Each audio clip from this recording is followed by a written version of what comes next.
एक अच्छे एटीट्यूड से आदमी को अप्रोच करो, क्योंकि हम अपने इस एटीट्यूड से उसे अप्रोच करना है, क्योंकि जिस तरह वो अप्रोच हुआ होगा ज्वाइन करने के बाद भी उसी तरह से वह अप्रोच करेगा। सारी बातें मैसेज की हैं, अगर आपने उसे सही ढंग से अप्रोच किया होगा तो वह ज्वाइन कर लेगा, तो आगे वह उसी तरीके से अप्रोच करेगा।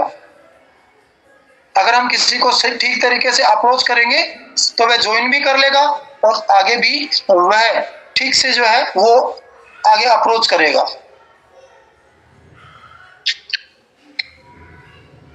गलत तरीके से अगर आप अप्रोच किया तो बाद में,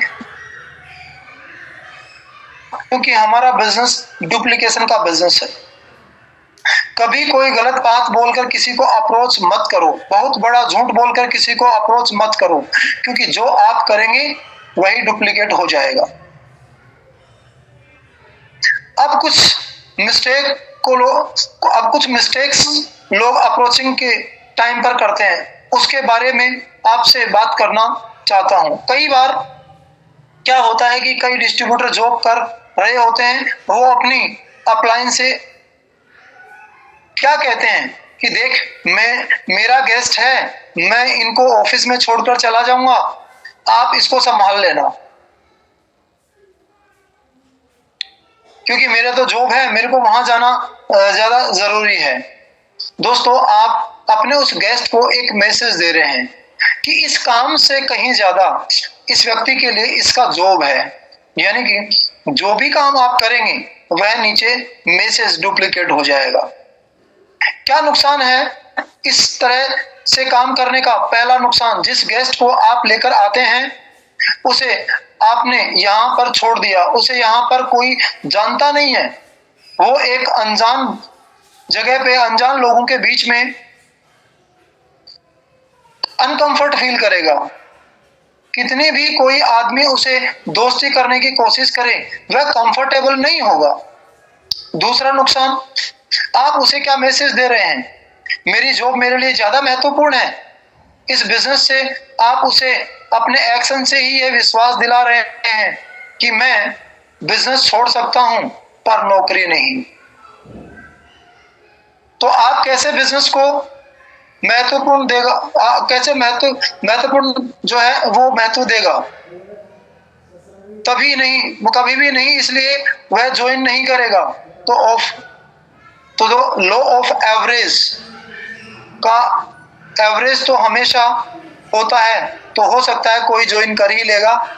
तो तीसरे समस्या क्या है, उसने भी यही एक्शन सीख लिया, उसने भी यही सोचकर ज्वाइन किया कि चलो मैं भी जॉब पर चला जाया करूंगा और गेस्टों को यहाँ पर छोड़ जाया करूंगा, अप्लायंस साहब संभाल लेंगे। और यह चीज अगर डुप्लीकेट हो गई, अब आपकी अपलाइन और चार लोग अपने गेस्ट को छोड़कर चले जाएं, कब तक चलेगा यह कहानी? आप बड़ा पैसा कमाना चाहते हैं तो उसके लिए बड़ा नेटवर्क चाहिए।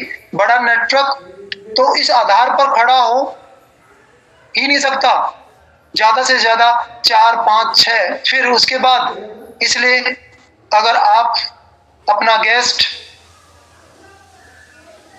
लाना चाहते हैं तो उसी दिन इंट्रोड्यूस कीजिए जिस दिन आप फ्री रहें। गेस्ट को पूरा एहसास दिलाइए कि मैं इस बिजनेस के लिए सीरियस हूं। कभी अपना गेस्ट छोड़कर कहीं पे आप खुद न जाएं। अगर आप फ्री नहीं हैं तो न लाएं गेस्ट। हमने कब कहा कि आप प्रतिदिन अपना गेस्ट लेके आइए? आप पार्ट टाइम काम कर रहे हो तो 2 दिन फिक्स कीजिए कि मैं 2 दिन आऊंगा, उस दिन अपना गेस्ट लाऊंगा। जिस दिन भी छुट्टी रहेगा उसी दिन मैं गेस्ट लेके आऊंगा, अदरवाइज मैं मेरा पार्ट टाइम काम कर रहा हूं। थर्ड प्रॉब्लम, ड्रेस कोड का दोस्तों, कि आप जब भी अपने गेस्ट को अप्रोच करते हैं अपने ड्रेस कोड में रहकर अप्रोच करें।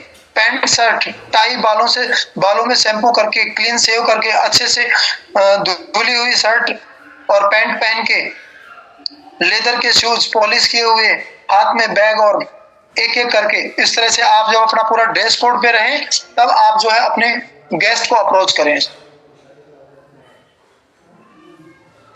एक्शन आपका गेस्ट नोटिस कर रहा है, आपका हर एक एक्शन जो है वो आपका गेस्ट यहाँ पे नोटिस करता है।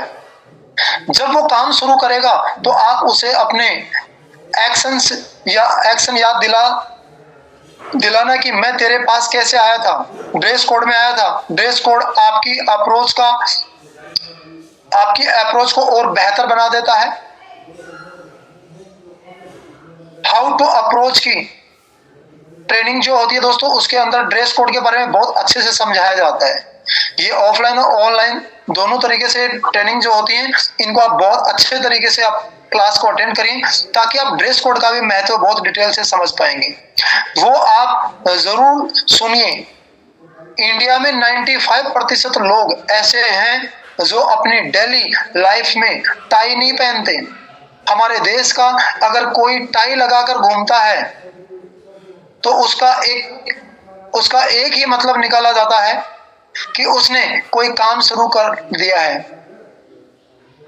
और अगर आप अपने आसपास एरिया में टाई लगाकर घूमते हैं तो आसपास के लोग आपको खुद अप्रोच करेंगे यह पूछने के लिए कि बेटा कहाँ लग गया, कुछ हमारे बेटे का भी करवाओ। हमारे बिजनेस में भी यह सोच कर चलना बहुत जरूरी है, जो आशा हम अपने नेटवर्क से रखते हैं वो हमें खुद भी करना पड़ेगा, क्योंकि उस एक्शन से लोग सीख रहे हैं।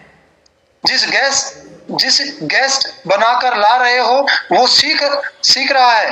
आप खुद उसके सामने बाहर टाई, अगर आप ऑफिस के बाहर ही आके अगर आप टाई लगाते हैं, टाई बदलते हैं या अपना ड्रेस बदलते हैं, अपने कपड़े पहनना अगर आप चेंज करते हैं ऑफिस में ही, तो वह भी आपसे सीखता है कि ऑफिस के पास आके जो है वो टाई लगानी है या ड्रेस कोड पहनने हैं।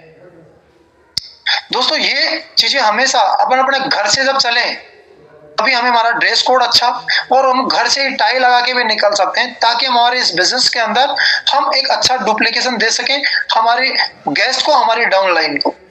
Third point, protect your message. जब आप सेमिनार दिखाने जाते हैं, सेमिनार दिखाने से पहले आप अपने गेस्ट को अच्छे से यह समझाने कि हमारे ऑफिस का कल्चर और हमारे ऑफिस को एडमिनिस्ट्रेशन बहुत ही रिच और बड़े हैं। यानी कि दोस्तों जब आप अपना बिजनेस प्लान आप अपने गेस्ट को दिखाते हैं तो उससे पहले भी हमें हमारे ऑफिस का जो है अपरन सेट करना है, हमारे वहाँ पे जो एडमिन है, वहाँ पे जो भी सीनियर है, उनका अच्छे से अपरन सेट करना है। और उसके बाद हमें उनको बिजनेस प्लान जब दिखाते हैं, बिजनेस बीसी देते हैं, तो उनको उसके अंदर भी हमें अच्छे से उनको अपरन सेट के साथ में बिठाना है। जब आप उसे प्रेजेंटेशन में ले रहे हो तो उसे अच्छे से समझाएं लीजिए। हमारा जो काम करने का तरीका है वह रिच है, और बेइज्जती मत करा देना। फर्स्ट क्लास पैंट शर्ट और जूते पहनकर मेरे साथ चलना, वो इस बात को अच्छे से ही फील करेगा। इसलिए जब आप किसी गेस्ट को बिजनेस प्लान दिखाएं तो उसका अपना ड्रेस कोड चेक कर लीजिए। दोस्तों जब भी आपका गेस्ट आए तो अपना खुद का ड्रेस कोड भी आपको चेक करना है और गेस्ट का ड्रेस कोड भी आपको चेक करना है। दूसरा पॉइंट से, जब आप बिजनेस बीसी देते हैं तो उस सेमिनार शुरू होने से कम आधा घंटे पहले आए, क्योंकि आधा घंटा पहले आपको आना चाहिए। कुछ डिस्ट्रीब्यूटरों को मैंने देखा है कि वो गेस्ट को भगा कर लाएंगे और सेमिनार हॉल के अंदर, क्योंकि तुरंत लाके सेमिनार हॉल के अंदर डाल देंगे। सिर्फ 1 मिनट रह गया था और वो आदमी भी परेशान हो जाता है कि कहाँ लाकर अंधेरे के कमरे में डाल दिया। 20 मिनट तो आदमी यही सोचता रहेगा कि मेरे साथ हुआ क्या है, फिर जब फ्री होगा तो सोचेगा कि चलो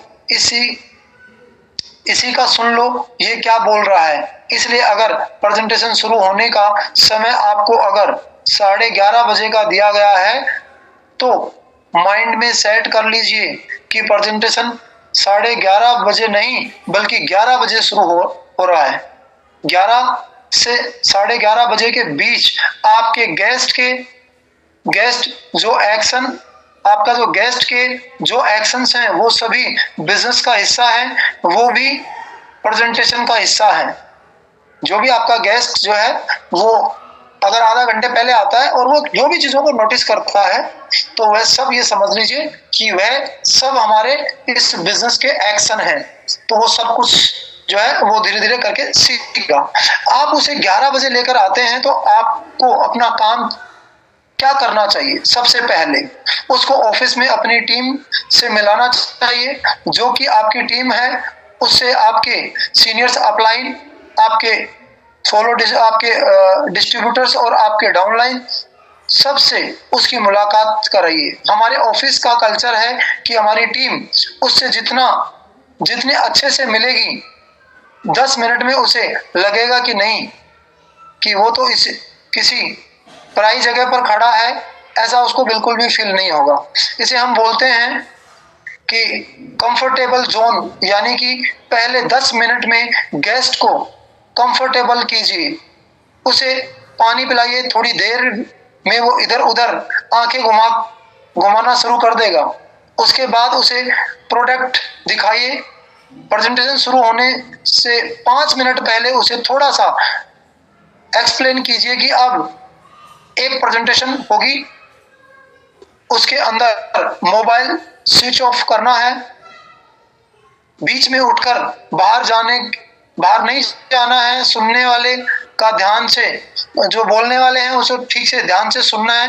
बाद में भी प्रश्न पूछे जा सकते हैं, उससे तुम बहुत कुछ सीखने का मिलेगा। यह सब बातें कहकर उसे अंदर भेजो। उसके पूछ लो कि वो फ्रेश होना चाहता है। फ्रेश होने के लिए उससे बाहर टॉयलेट में ले जाकर उसे फ्रेश करा के आप उसके बाद उसे पूरा तैयार करके और उसे अच्छे से अपने सेट करके उसे बेसिक बता के आप बीईसी के अंदर बिठाएं, ताकि वो बिजनेस प्लान को ठीक से देख सके, सुन सके। उसके बाद अगली चीज यहाँ है, सेमिनार जब शुरू हुआ है आप उस समय में जो आपके गेस्ट की जो भी व्यक्ति जीआईजी करेगा, आप उनसे आप बात करें कि मेरा गेस्ट आया हुआ है और ये इसकी डिटेल्स है, आपका कृपया इसकी काउंसलिंग लगवा दें, जीआईजी लगा दें। आपकी ईडी अपलाइन को उस गेस्ट को इंफॉर्मेशन देना बहुत जरूरी है, क्योंकि काउंसलिंग बहुत सोच समझ कर लगाई जाती है। मान लीजिए कि कोई डॉक्टर है तो उसके ऊपर किसकी सब्जी बेचने वाले की काउंसलिंग नहीं लगाई जा सकती, क्योंकि यह मैसेज ही ठीक से नहीं जाएगा। काउंसलिंग करने से पहले अपन सेट करना पड़ता है। अब किसी डॉक्टर के ऊपर अपन सेट कर रहे हैं, किसी सब्जी वाले का अगर कर रहे हैं तो बाद में उससे वह ढंग से सुनेगा नहीं। एक डॉक्टर तो नहीं, कम से कम एक ग्रेजुएट तो खड़ा करना ही पड़ेगा। उसके सामने उसको ये लगे कि हाँ ये व्यक्ति अच्छा पढ़ा लिखा है और ये उन्हें बहुत अच्छे से इस बिजनेस के बारे में अगर उसका कुछ सवाल रहे तो वो अच्छे से उन्हें समझा सकता है। इसलिए हम अगर कोई डॉक्टर व्यक्ति आता है तो उसका जो काउंसलिंग लगानी है तो कम से कम, अगर हमारे पास कोई डॉक्टर भी ना हो तो कम से कम अच्छा पढ़ा लिखा व्यक्ति हो तो उससे हम उसका काउंसलिंग लगाएंगे। आदमी तो खड़ा ही करना पड़ेगा। अब इसके उल्टे ही भी दिक्कत है। अगर कोई सब्जी वाला सेमिनार देखने आया तो उसे ऊपर हमने डॉक्टर की काउंसलिंग लगा दी। अगर हमारा कोई गेस्ट जो सब्जी बेचने वाला आ गया, अगर उसकी काउंसलिंग हमने डॉक्टर की लगा दी तो उसे भी ये लगने लग जाएगा कि ये काम तो पढ़े लिखे लोगों का है और वह भी उनकी बात को शायद इतना बेहतर तरीके से ना समझ पाए। दोनों बातों की प्रॉब्लम है, इसलिए काउंसलिंग में मैच करना जरूरी होता है। अपनी ईडी अपलाइन को अपने गेस्ट की पूरी इंफॉर्मेशंस दो। उसकी उम्र क्या है, वो करता क्या है, उसका नेचर क्या है, पढ़ा लिखा है कि नहीं, हिंदी में कंफर्टेबल है या इंग्लिश, किस में कंफर्टेबल है। अब आगे बात सुनिए। काउंसलिंग लगवाई, सेमिनार खत्म हुआ, उसके बाद उसे गेस्ट के ऊपर काउंसलिंग करने वाले का अपडेट अपॉइंटमेंट सेट करना है।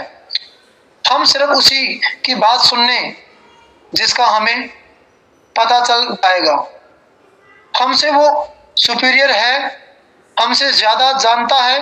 मान लो एक कॉलेज में आप किसी प्रिंसिपल से मिलने जाएं, सबसे पहले आपको मिलेगा कौन, गेटकीपर, उसके बाद कौन, चपरासी, और उसके बाद शायद कोई बाबू। हम हर व्यक्ति से अलग तरीके से बिहेवियर के साथ में हम बात करते हैं। एक अगर हम गेटकीपर जो गेट पे खड़ा है, गार्ड खड़ा है, तो उससे हम बात करेंगे, बोलेगा गेट खोल। अगर हम चपरासी से बात करते हैं तो हम पूछते हैं कि प्रिंसिपल साहब का जो है रूम किधर है, कहाँ है वो रूम, वो ऑफिस में है भी या नहीं है। लेकिन जब प्रिंसिपल साहब के केबिन में जाएंगे तो हम बड़े अदब के साथ रिस्पेक्ट करते हुए हम उनके परमिशन लेके उनके केबिन के अंदर जाएंगे। ये क्या था, ये दोस्तों तीनों चारों लोग जो हैं वो एक व्यक्ति हैं और सभी सिमिलर दिखते हैं, लेकिन हम लोग भी जब उसका ओहदे का पता चल जाता तो हम उन लोग भी उसी तरीके से रिस्पेक्ट करते हैं। तो दोस्तों इसी तरीके से हमारे यहाँ इस बिजनेस के अंदर भी जब हम किसी से काउंसलिंग करवाते हैं तो उसका एक अपॉइंटमेंट सेट करते हैं कि देखिए ये हमारा कंपनी के बहुत ही सीनियर पर्सन है और आपका कोई भी सवाल जवाब है तो आप यहाँ पे खुल के कर सकते हैं, ये आपको बहुत अच्छे से आपको यहाँ पे सपोर्ट करेंगे। ये कह के दोस्तों हम उन्हें वहां पे बिठा के सीनियर्स का अपॉइंट सेट करके उनके बारे में थोड़ा सा बता के और उनके साथ बिठा के और हम वहां से निकल जाएंगे, क्योंकि अगर हम वहां रहेंगे तो हो सकता है वो हमारे सामने कुछ सवाल ना करे। इसलिए उसको एक कंफर्ट रहे कि वो जिन सीनियर के साथ बिठाया है उनसे वो सवाल जवाब कर सके कंफर्टली और वो सारी बातों को ठीक से समझ सके। इसलिए हमें वहां से चुपचाप उनके साथ बिठा के और ये बोल के कि बस मैं 5 मिनट में आ रहा हूँ, आप सर के साथ थोड़ी देर बैठो और उसके बाद मैं आ ही रहा हूँ आपके पास। आपको उस काउंसलिंग करने वाली अप्लायंस का अपॉइंटमेंट सेट करना है। आपको अपने गेस्ट को समझाना है कि आपको जो आदमी यहाँ पर बिजनेस समझाएगा वो मेरे सीनियर अपलाइन है, हम उनकी बड़ी रिस्पेक्ट करते हैं, उनके पास अच्छी खासी नॉलेज है, आप ध्यान से उनको सुनिए। और जब आप उनसे मिलाने की चाहें, आप जब मिलाना के लिए जाएं तो आपकी अपलाइन को रिस्पेक्ट दें, क्योंकि जब आप उसे रिस्पेक्ट दे रहे होंगे तो आपका गेस्ट आपकी एक्शंस को नोटिस कर रहा होगा। मुझे भी ऐसी रिस्पेक्ट देनी है। जब भी हम किसी गेस्ट से जब मिलाते हैं, किसी गेस्ट को हमारी अपलाइन से मिलाते हैं तो हम जब उनसे मिलाएं तो बाकायदा हाथ मिलाएं, हम उनसे हम उन्हें थोड़ा सा झुक के हम उन्हें रिस्पेक्ट दें। सर ये मेरे दोस्त हैं, ये मेरे भाई हैं या मेरे मित्र हैं। दोस्तों हमें स्पेशली इस बात का भी हमेशा ध्यान रखना है कि जब भी हम हमारे किसी गेस्ट को जब हम किसी सीनियर से मिलाएं तो हम वहां पे गेस्ट वर्ड का यूज ना करें। अगर हम गेस्ट वर्ड का यूज करेंगे तो हो सकता है वो हमारा दोस्त है या हमारा रिलेटिव है, हमारा रिश्तेदार है। वहां पे दोस्तों उसे ये फील होगा कि यार अभी थोड़ी देर पहले तो मैं इसका दोस्त था और अभी मैं गेस्ट कैसे हो गया। इसलिए जब भी सीनियर से आप मिलाएं तो आप सीनियर को रिस्पेक्ट दें और बताएं कि सर ये मेरा दोस्त है, ये मेरा भाई है और ये आज ही इस बिजनेस के लिए आया है, तो सर थोड़ा सा आप इस बिजनेस के बारे में थोड़ा और डिटेल से आप इन्हें बताएं। ये रिस्पेक्ट देते हुए आप उनसे बात करने के लिए वहां पर बिठाएं और उसके बाद आप वहां से निकल जाएं। डाउनलाइन एक बहुत ही रिस्पेक्टफुल टाइटल है। जो डाउनलाइन है वो आपको हमेशा इस बात के लिए नोटिस करती है कि आप किसी को भी रिस्पेक्ट देते हो, कितना रिस्पेक्ट देते हैं। दोस्तों डॉल्फिन उस डिस्ट्रीब्यूटर को कहते हैं जो सारी एजुकेशन क्लास को कंडक्ट कर सकता है और यह एक बहुत ही रिस्पेक्टिव टाइटल है। एंड फॉलो अप दोस्तों यहाँ पे स्टेज जो है हमारा कंडक्ट कर सकता है, मतलब जो भी हमारे डॉल्फिन्स जो होते हैं यहाँ पे, वही सारे जो किसी जैसे मान लो कुछ जगह पे ऑफिस होते हैं, वहां पे ऑलरेडी डॉल्फिन होते हैं, कुछ जगह पे हम लोग जो है पावर हाउस के ऊपर काम करते हैं, और कुछ जगह पे हम जो है वो 1-to-1 काम करते हैं। तो वहां पे भी हमें जो एक सीनियर की रिक्वायरमेंट रहती है, और वो सीनियर जो एक सभी ट्रेनिंग्स अटेंड करके जो व्यक्ति अपने आप को डॉल्फिन अवार्ड विजेता बना लेता है, उस व्यक्ति को वो परमिशन मिलती है कि वो किसी भी एक टीम के साथ में मिलके वहां पे काम कर सकता है। इसलिए दोस्तों डॉल्फिन एक बहुत ही रिस्पेक्टफुल टाइटल है। डॉल्फिन उस डिस्ट्रीब्यूटर को कहते हैं जो सारी एजुकेशन क्लास को कंडक्ट कर सकता है। स्टेज पर SEP, how to approach, closing and follow up, SO, law of average, protect your message, BEC, GIG trainings, workshop, powerhouse, teamwork, power of teamwork। तो उस आदमी को एक एजुकेशन क्लास के कंडक्ट कराना जानता है कि कैसे कंडक्ट की जाती है, उसको डॉल्फिन टाइटल्स मिलता है। 3 तरह के प्रेजेंटेशंस हम यहाँ पे होते हैं, मतलब एक जैसे बड़ा फंक्शन होता है तो जिनको बोलते हैं मेगा पावर प्रेजेंटेशन, और एक हमारा BEC जो ऑफिस में चलता है, और एक होता है 1-to-1 जो रिटेल्स पे काम करते हैं या 1-to-1 काम करते हैं उनके साथ में। तो 3 तरीके से हमारे यहाँ पे बिजनेस प्लान चलते हैं, जिसको हम बोलते हैं एक दूसरा जो मोबाइल सेमिनार और जो हाउ टू प्रेजेंटेशंस हम शुरू करेंगे।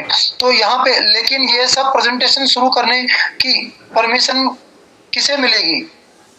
डॉल्फिन्स को। अगर कोई चाहता है तो मुझे अपने शहर, मान लिया कि हम किसी भी शहर में हैं और अगर वहां पे हमारा नेटवर्क शुरू होता है तो वहां पर हमें हमारा अगर नेटवर्क को बड़ा करना है और वहां पे हमें ट्रेनिंग्स वगैरह करनी है, तो उसके लिए आपको पहले डॉल्फिन्स अवार्ड्स लेना होता है। उसके बाद आप वहां पे सभी तरह की ट्रेनिंग्स वहां पे कर सकते हैं।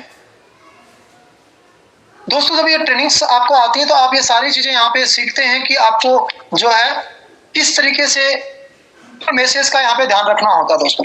क्योंकि दोस्तों प्रोडक्ट और मैसेज का मतलब है कि आपको हर एक चीज यहाँ पे आनी चाहिए।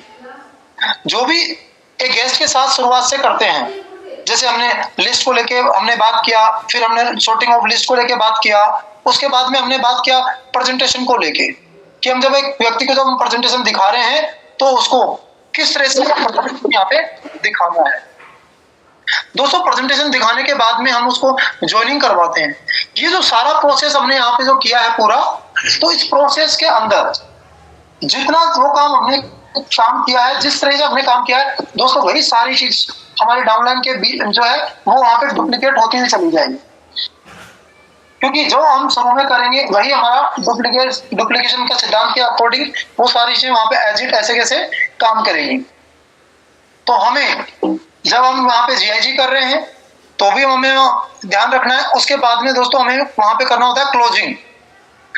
अब क्लोजिंग भी दोस्तों हम जब हमारे गेस्ट के कुछ सवाल रह जाते हैं तो हम किसी सीनियर पर्सन से हमारे गेस्ट का क्लोजिंग करवाते हैं। पहले तो GIG होने के बाद में हम उसको एक कंफर्ट जोन देते हैं। कंफर्ट जोन का मतलब होता है कि हम उसके साथ में पर्सनली मिलते हैं।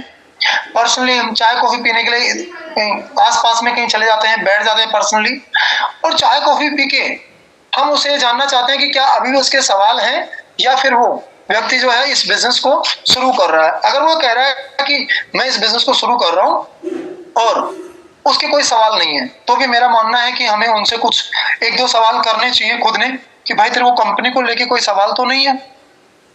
अगर तेरा कोई कंपनी को लेके कोई सवाल है तो यहाँ पे आप पूछ सकते हैं।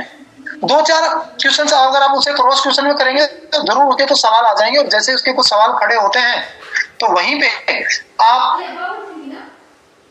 उन सवालों को लेके, और जहां पे जिस भी सीनियर पर्सन से हम क्लोजिंग करवा रहे हैं उस सीनियर पर्सन को वहां पे हम क्लोजिंग को लेके यहाँ पे लेके आ जाएंगे, और सीनियर्स के साथ में बैठ के और हम बोलेंगे सर हमारा ये गेस्ट है और आज ये आया है, इसने बिजनेस पर्सन देखा है और इसके कुछ सवाल हैं दोस्तों। क्योंकि वह कभी भी सवाल करेगा नहीं, सवाल पूछता नहीं है। क्योंकि अगर हम हमारे गेस्ट के पहले दिन में अगर हम मैक्सिमम कंपनी को लेकर सवाल क्लियर करते हैं तो वो इस काम को बहुत ज्यादा भरोसे के साथ और बहुत ही कॉन्फिडेंस के साथ इस बिजनेस को शुरू करेगा।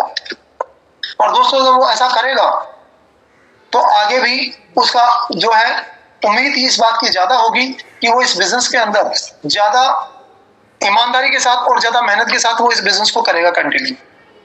इसलिए हमें इस बिजनेस के अंदर फर्स्ट डे जो हमारा होता है हमारे गेस्ट का, उसके अंदर सभी प्रोसेस को हमें लगातार फॉलो अप करना है कि हम उसको एक एक चीज जो हमारे को हमारे सिस्टम ने दिया है उस सिस्टम के अकॉर्डिंग हम उसे यहाँ पे सिखाएं। उसके बाद दोस्तों आपको कुछ चीजें हैं जिनके ऊपर हमें स्पेशली ध्यान देना चाहिए। उसके बाद अगली चीज जो यहाँ पे सेमिनार जब शुरू हो जाता है तो उसका जो जो भी जीआईजी वगैरह होती है ये सारी चीजें काउंसलिंग करने के बाद में भी हम लोग उसका फॉर्म भरवाएंगे। हमने उसका शेयरिंग का उसका जीआईजी करवा दिया, जीआईजी के बाद में हमने उसका जो है क्लोजिंग करवा दिया, क्लोजिंग के बाद में हम उसका फॉर्म फिल करवाते हैं। तो उस फॉर्म फिल करवा रहे हैं तो उस टाइम पे भी हमें सारी एक एक चीजों का ध्यान रखना है कि उसको साथ बिठा के और हमें उसके जो फॉर्म है उसको उससे एक एक चीज पूछ के और उसके फॉर्म को फिल करवाना है। दोस्तों फॉर्म फिल करवाने के बाद में हम उसका उस दिन ज्वाइनिंग करवा देते हैं। ज्वाइनिंग होने के बाद जब व्यक्ति का ज्वाइनिंग हो जाता है उसके बाद में वो अगर कहीं दूर रह के काम कर रहा है तो दोस्तों उसका प्रोसेस आता है कि वो दूर रह के अगर काम कर रहा है तो वो अब आपके अतिथि गृह पे लेके जाते हैं। आप ज्वाइनिंग करवाया, अब वो अतिथि गृह के ऊपर जाएगा और अतिथि गृह के बाद में जब वहां का भी हमें अपना सेट करना है कि अतिथि गृह के ऊपर वो कैसे रहता है, या फिर वो अगर नियर बाई रह के काम करता है तो फिर वो क्या करता है।